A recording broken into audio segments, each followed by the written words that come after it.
ዮሐንስ ወንጌል ምዕራፍ 19 ላይ ኒቆዲሞስ እንደ መጀመሪያው ቀን በሌሊት ፈርቶ ክርስትናውን በድብቅ ላድርግ ሳይል፣ እንደ ሁለተኛው ቀን ፈራ ተባ ሳይል በአደባባይ ክርስትናውን የገለጸበት ቀን።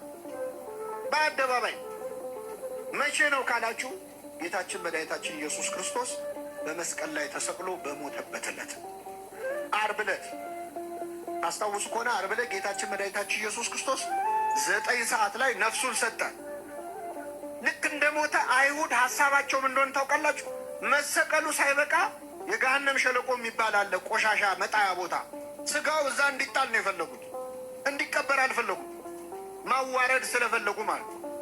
የሚቀብረው እንዲጠፋ። ይኸው መሲህ ቢሆን ኖሮ በእውነት እሱ ክርስቶስ ቢሆን ኖሮ እንዴት ስጋው እንዲተልከስክሶ ይወድቅ ነበር ለማለት እንዲያመቻቸው። ልክ ክርስቶስ ሲሞት ግን 2 የአይሁድ ሸንጎ አባላት ወደ ጲላጦስ ሄደው የኢየሱስን ስጋ ለመኑ ይላል። እስኪ በሉ የኢየሱስን ስጋ ለመኑ። ማናማ? ዮሴፍና ኒቆዲሞስ ናቸው። ኒቆዲሞስ ጌታ በሞተበት ዕለት በትክክል እምነቱን ገለጸ። በጣም የሚገርማችሁ ጌታ እኮ ሞቷል፣ አያየውም፣ ይታዘበኛል አይል፣ ሞቷል። በሞተበት ዕለት፣ ወዳጅ ባጣበት ዕለት፣ ደቀ መዛሙርት ሁሉ ጥለውት በሸሹበት ዕለት ከዮሐንስ በስተቀር ብቻውን በሆነበት ዕለት በአደባባይ በተሰቀለ ጊዜ ስጋውን ለመለመን ወደ ጲላጦስ ሄደ ይላል። እዚህ ላይ ለእኛ ትልቅ ትምህርት ነው። የኢየሱስን ስጋ ዮሴፍና ኒቆዲሞስ ሄደው ጲላጦስን የኢየሱስን ስጋ ለመኑት ይላል። ትልቅ ጸሎት ነው በእውነት። አሁን እኛ ላለመቁረብ ከምናቀርባቸው ምክንያት አንዱ ንስሐ አባቴ ጥሩ አይደሉም፣ በደንብ አይዙኝም፣ አይንከባከቡኝም፣ ፊታቸውን አጠቆሩብኝ፣ እንዲህ አርግ ያሉኝ፣ እንዲህ አታርጋሉኝ እያለ ከንስሐ የሚልቅ ሰው አለ። መለማመጥ ዓለም የማይፈልግ ማለት ነው።